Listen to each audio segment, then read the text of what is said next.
예, 오늘 성경 구약 10편의 말씀도 보겠습니다.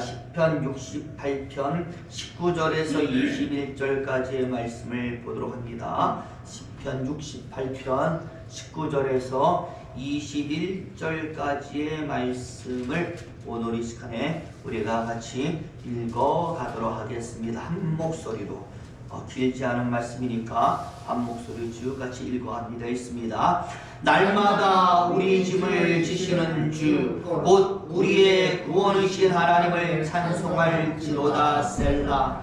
하나님은 우리에게 구원의 하나님이시라. 사망에서 벗어남은 주 여호와로 말미암거니와 그의 원수들의 머리 곧 죄를 짓고 다니는 자의 정수리는 하나님이 쳐서 깨뜨리시리로다. 아멘. 21절까지 말씀 읽었습니다. 오늘은 2월 첫 번째 주일입니다. 2026년이 밝아온 지 얼마 되지 않은 것 같은데 벌써 2월입니다. 그동안 계속 추운 날씨가 지속되었는데요. 건강 조심하시기를 바라면서 오늘도 우리 역습을 인사하는데, 사랑합니다, 축복합니다, 행복하시기 바랍니다. 우리 인사합니다. 사랑합니다, 축복합니다, 행복하시기를 바랍니다. 우리 저와 여러분들 복된 교제 속에서, 하나님의 은총 속에서 항상 행복하시기를 예수 이름으로 축원을 드립니다.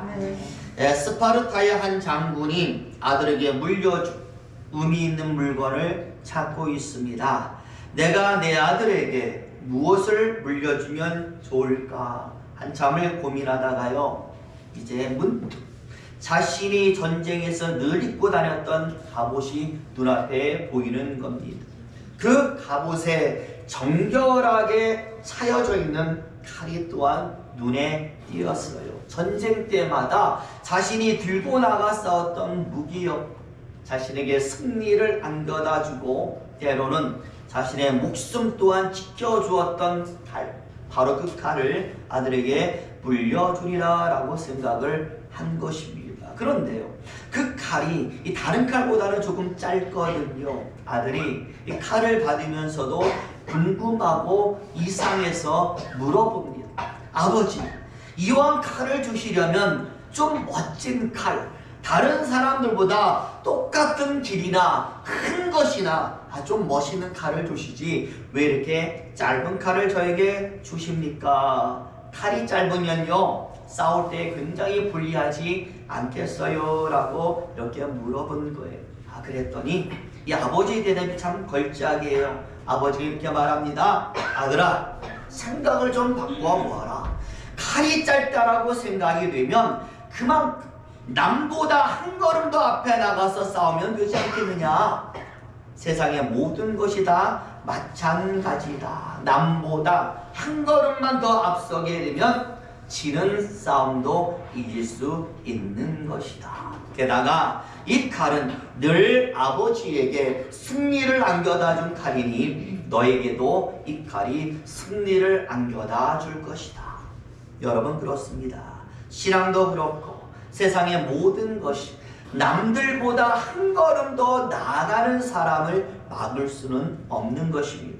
부디 저와 여러분의 모든 시간이 왜 이럴까, 왜 안 될까 라고 하기보다는 무엇이든지 한 번 이상은 더 해보는 모습으로 바뀌어서 살아가기를 예수의 이름으로 축원을 드립니다. 한 번 기도해서 안 되면 두 번 기도해 보는 것이고, 한 번 예배 드려서 안 되면 또 한 번 더 해보는 것이고, 그렇게 할 때 하나님이 더욱더 여러분에게 많은 분량으로 축복 내려주실 줄로 믿습니다. 오늘 우리가 저번 주의 말씀과 마찬가지로 시편의 말씀을 읽었습니다. 시편 68편의 말씀을 읽었는데, 여러분, 우리는 조그만 분량을 읽었지만 보시면은 상당히 깁니다. 35절까지 내용이 나와 있죠. 길다 보니까 내용도 많아서 이 시편 68편 한 편 안에는 찬양도 있습니다, 감사도 있습니다, 역사에 대해서, 그럼 과거죠. 과거에 대해서 되돌아보는 회고도 있고, 구원의 호소도 있고, 저주도 있고, 기도도 있습니다. 참 많은 것들이 담겨 있습니다. 전에 내려오기는 오늘 이 시편이 전쟁에서 승리했을 때 또한 아주 급박한 상황 속에서 하나님의 도움으로 건짐을 받았을 때 하나님께 찬양하고 감사하기 위해서 이 시를 기록했다라고 전해주고 있습니다. 그러니 생각해 보세요. 사람이 하나님께 도움을 받고 건짐받는 상황이 여러분 세상 살면서 어디 한둘이겠습니까? 많은 부분에서 우리는 하나님의 도움을 받고 건짐을 받습니다. 그러니 자연스럽게 오늘 시편 68편에는 많은 내용이 담겨져 있을 수밖에 없는 것입니다. 그래서 성경을 연구하는 학자들의 머리가 아픈 거예요. 20편 68편 읽어보면서 많은 내용이 있으니까 과연 무엇을 주제로 해야 될까? 중심되는 단어는 무엇일까? 그들이 하는 게 그거잖아요. 분석하고 또 정리하는 게 그들이기 때문에 20편 68편 보면서 어떻게 정리하지? 무엇을 주제로 삼지? 어떤 게 중요한 내용일까? 내용이 많으니까 고르기가 쉽지가 않습니다. 그런데요, 오늘 이 본문의 내용 가운데 유난히 저의 눈에 강하게 들어온 구절이 있습니다. 그러면서 제가 생각하죠. 오늘 이 68편은 바로 이 내용이 주제가 되겠구나라고 저는 생각을 했어요. 여러분 어디인지 혹시 가늠이 되십니까? 다 되시겠죠. 오늘 설교의 주제, 내 짐을 져주신 하나님이라는 구절이 나와 있는 시편 68편 19절의 내용입니다. 다시 한번 같이 한번 읽어보는데요. 19절 말씀 보여주세요. 다시 읽습니다. 시작. 날마다 우리 짐을 지시는 주 곧 우리의 구원이신 하나님을 찬송할지로다. 아멘. 여러분 이 가운데서 날마다 우리의 짐을 져주시는 주, 이 구절이 저의 눈에 강렬하게 들어왔습니다. 여러분도 느끼겠지만 살면서 지지리도 안 풀리는 우리 생활에 문제들이 많이 있거든요. 그런데 이게 말입니다. 그냥 수학의 공식이나 시험의 문제들 같으면 안 풀리는 어려운 것은 다 지나가고 쉬운 것만 풀어도요 어느 정도 점수는 나와요. 그렇기 때문에 괜히 어려운 문제 풀고 시간 낭비하기보다는 쉬운 것부터 차근차근 풀어가는 것이 공부할 때는 굉장히 도움이 많이 됩니다. 하지만 실제로 살아가는 삶은요, 그 문제를 안 풀고 넘어가면은 아무리 어렵다고 해도 그 문제를 안 풀고 넘어가면 그게 계속 남아서 우리에게 올무가 되는 경우가 굉장히 많기 때문에 반드시 어렵든 쉽든 간에 문제를 풀고 나가야만 우리 인생은 고속도로가 되는 것입니다. 풀어야 된다라는 것이죠. 아마 오늘 시편을 기록한 시인 다윗의 입장도 이와 똑같은 것 같습니다. 아주 힘든 문제가 다윗에게 짐처럼 다가왔어요. 그런데 너무나 힘이 드니까 그냥 지나쳐가고 싶은데 지나쳐가면 이게 계속 다윗에게 짐이 되니까 누구에게 부탁을 하는 거예요? 하나님께 부탁을 하는 거예요. 하나님께 기도를 합니다. 그랬더니 어떻게 됐느냐? 오늘 보면 말하는 것이죠. 하나님이 저 주셨습니다.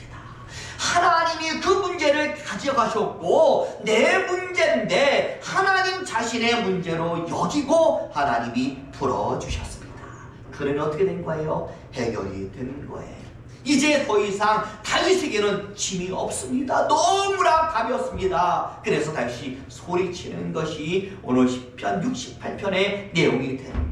하나님, 나는 이제 됐어요. 자유인이에요. 나는 이제 기뻐요. 라고 소리치는 게 바로 시편 68편의 내용이 되는 겁니다. 특별히 여러분, 다윗은 구체적으로 오늘 이 자신의 시에서 자신의 어떤 문제를 하나님이 다 들고 가셨는지를 적어 놓으면서 이 글을 읽는 우리에게도 이런 문제가 왔을 때 나처럼 하나님께 던져버리세요 라고 알려주는 거예요. 보시면은요 4가지 문제가 구체적으로 나오고 있거든요. 여러분 제가 소개할 때에 여러분들에게도 이 문제가 사라지는 축복이 나타나기를 예수 이름으로 축원을 드립니다. 제일 먼저 첫 번째 문제는요 원수들이었습니다. 우리 1절 말씀 같이 읽어봅니다. 여기는 있죠? 있습니다. 시작. 하나님이 일어나시니 원수들은 흩어지며 주를 미워하는 자들은 주 앞에서 도망하리이다. 아멘. 다윗에게요.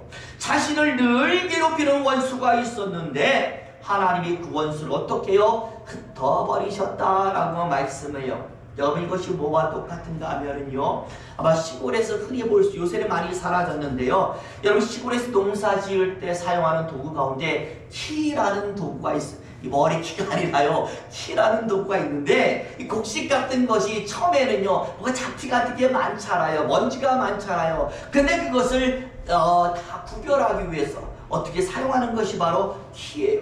이 곡식 같은 거를 이 키라는 도구 위에 다 올려놓고 어떻게요? 틱틱 치잖아요. 흔들어 버리면 다 먼지 같은 거를 흩날려서 바닥에 떨어지고 뭐만 남아요? 알곡만 남게 하는 것이 바로 키라는 도구가 되는 거예요. 그런데요, 이때에 바닥에 흩어졌던 이 잡것들, 바닥에 떨어져 있기 때문에 내가 다시 그것을 집어서 이 키 위에 올려놓지 않는 한 때로 다시 곡식 위에 올라와서 곡식을 더럽히거나 묻게 하지는 않는다.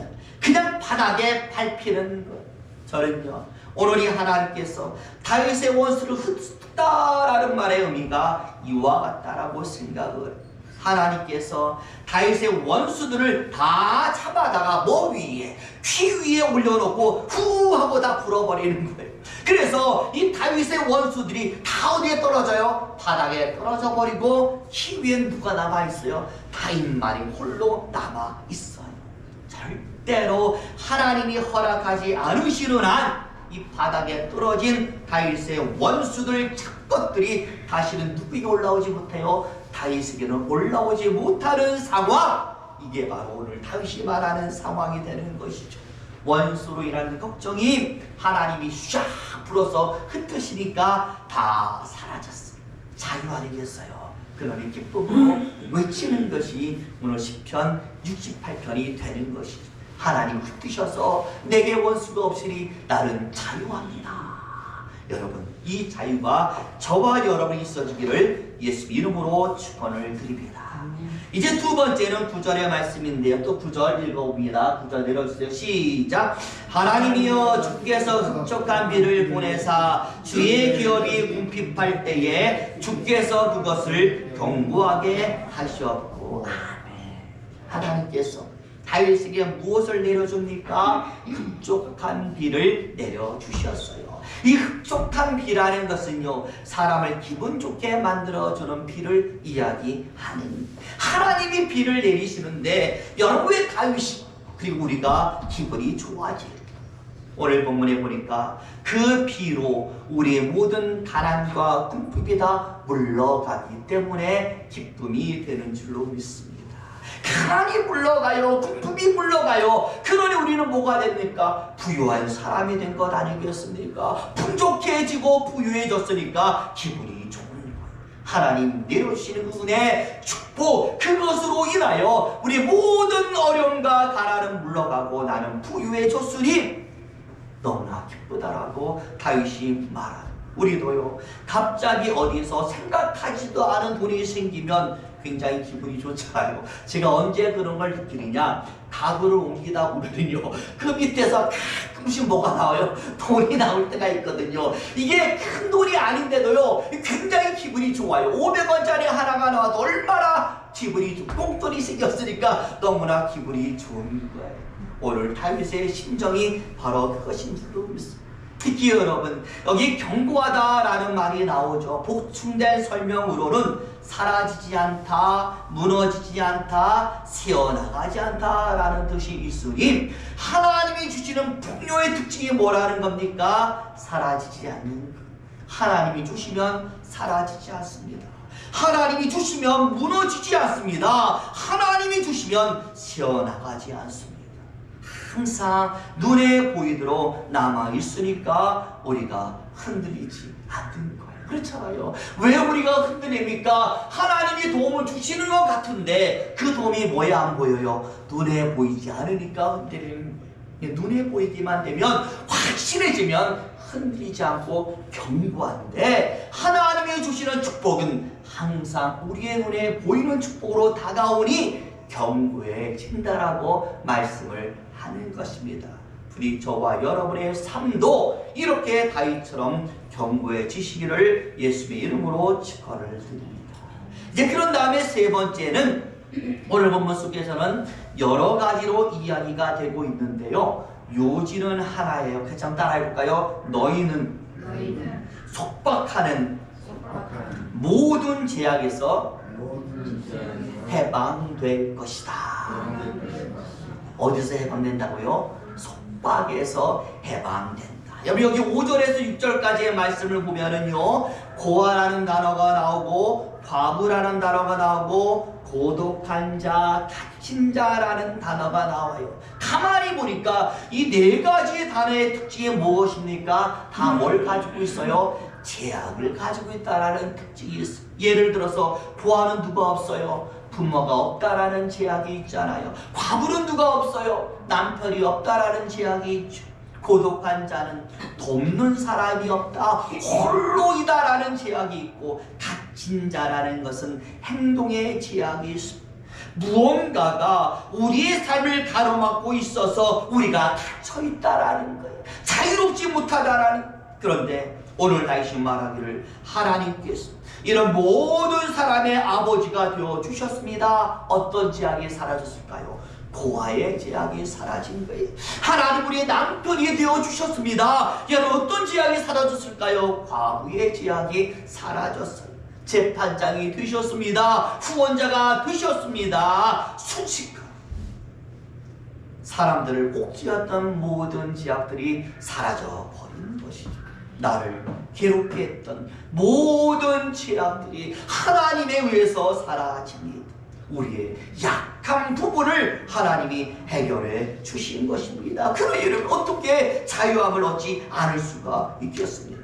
중요한 것은 네 번째인데요. 바로 이런 하나님의 간섭이 어디까지 있을까? 하나님이 주시는 이 축복과 은혜가 어디까지 미칠까라고 할 때 네 번째 말씀이 너무나도 중요해요. 오늘 우리 20절 말씀 같이 봅니다. 20절 시작. 하나님은 우리에게 구원의 하나님이시라. 사망에서 벗어남은 주 여호와로 말미암거니와. 아멘. 어디에서 벗어났다고요? 사망에서 벗어났다. 죽음의 제약까지 사라지는 겁니다. 저와 여러분, 사람에게 있어서 가장 큰 제약이 무엇입니까? 죽음 아니겠어요? 죄의 종착역이 죽음이기 때문에 이 죽음이야말로 우리를 힘들게 하는 가장 중요한 적이 되는 거예요. 그런데 그것까지도 하나님은 제약을 풀어주셨다. 그러니 오늘 시편은 이렇게 정리가 되는 것입니다. 하나님이 나의 짐을 져주시니 내 앞에 원수가 물러갔습니다. 하나님이 나의 짐을 져주시니 가난이 물러갑니다. 모든 제약이 풀렸습니다. 죽음의 권세까지도 나는 이겼습니다. 그래서 이제 나는 세상 속에서 자유함을 얻었습니다. 여러분, 이런 축복 너무나 행복한 축복 아니겠습니까? 부디 오늘 이 시편을 여러분이 읽어가면서 이 모든 축복을 다윗처럼 누리시기를 예수 이름으로 축원을 드립니다. 아마 여러분들도 보신 적이 있으실 거예요. 이 TV를 보면은요, 냉장고를 부탁해 라는 예능 프로그램이 있어요. 아주 유명한 셰프들이 출연해서요, 그날 출연한 출연자의 집에 냉장고를 어디까지 가져와요? 스튜디오까지. 저는요 그냥 냉장고 하나가 따로 있고 그 안에 물건만 채우는 줄 알았는데요, 진짜로 그 사람의 집에 냉장고를 가져와가지고 거기다 놓고 음식을 만들더라고요. 그래서 그 냉장고 안에 어떤 물건이 있든지, 물건이 풍족하든지 아무것도 없든지 간에 냉장고 안에 있는 물건만 가지고 뭘 만들어요? 음식을 만들어 가지고 이제 시청들 앞에 이제 보이면서, 막 보이면서 어떤 음식이 맛있는지를 이렇게 가리는 것이 바로 냉장고를 부탁해 라는 예능 프로그램의 내용인데요. 그런데 여러분, 가만히 제가 생각해 봤어요. 아무리 셰프들이 정말 실력이 좋고 뛰어날지라도 냉장고에 재료가 하나도 없습니다. 조금이라도 있겠지만 하나도 텅텅 비었어요. 여러분, 그것 가지고 셰프들이 음식을 만들 수가 있겠습니까? 만들 수가 없는 거예요. 그리고 냉장고 안이 너무나 더러우니까 내 냉장고는 문을 열 수 없어요 라고 출연자가 만약에 버틴다고 생각해 보세요. 여러분 음식 만들 수 있겠습니까? 아무리 실력이 좋아도 음식을 만들 수가 없는 거예요. 마찬가지로 생각합니다. 하나님은 전능하신 분이에요. 그런데 우리가 우리 스스로 문을 닫아버렸다고 생각해 보세요. 하나님의 역사는 절대로 우리에게 나타나지 않습니다. 그리고 하나님이 뭔가를 만드시려고 하는데 우리가 가진 게 하나도, 물론 가진 게 없어도 하나님은 만드시겠지만 그래도 하나님이 주신 것을 많이 내가 간직하고 있다면, 그렇잖아요. 얼마나 많은 것을 내게 주셨습니까? 얼마나 많은 역사를 내게 나타나셨습니까? 근데 그것을 내가 간직하지 못하고 다 허비해버렸다라면, 다 내가 사라져버렸다라면 하나님의 역사도 그만큼 적게 나타나지 않는다라는, 그러니까 우리에게 중요한 게 무엇일까요? 바로 냉장고를 부탁해라는 곳에 나오는 셰프처럼 하나님은 능력이 많으셔요. 중요한 것은 냉장고인 우리가 우리 안에 더 많은 음식을 담는 것인 줄로 믿습니다. 우리 안을 가감하게 하나님께 개방해 드리는 거예요. 숨기는 게 아닙니다. 더러워도 취약이 가득 차도 열어서 다 내보일 때에 하나님은 그것 가지고, 그런 우리를 가지고 더 놀라운 음식을 만들어 가시는 줄로 믿습니다. 왜냐하면 하나님은 절대자이시기 때문에. 그러므로 저와 여러분들, 우리는 오늘 이 시간을 통하여 우리 모든 것을 오늘 시편의 말씀처럼 하나님께 맡기는 사람 되시기를 예수 이름으로 축원을 드립니다.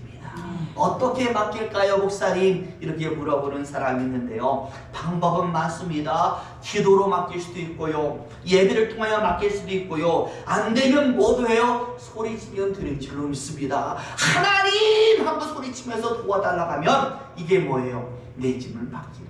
하나님, 나 건강이 너무 힘들어요. 하나님, 내 아들 때문에 내가 힘들어 죽겠어요. 하나님 도와달라고 소리라도 치면 이게 내 짐을 하나님께 던져버리는 행동이 되는 줄로 믿습니다.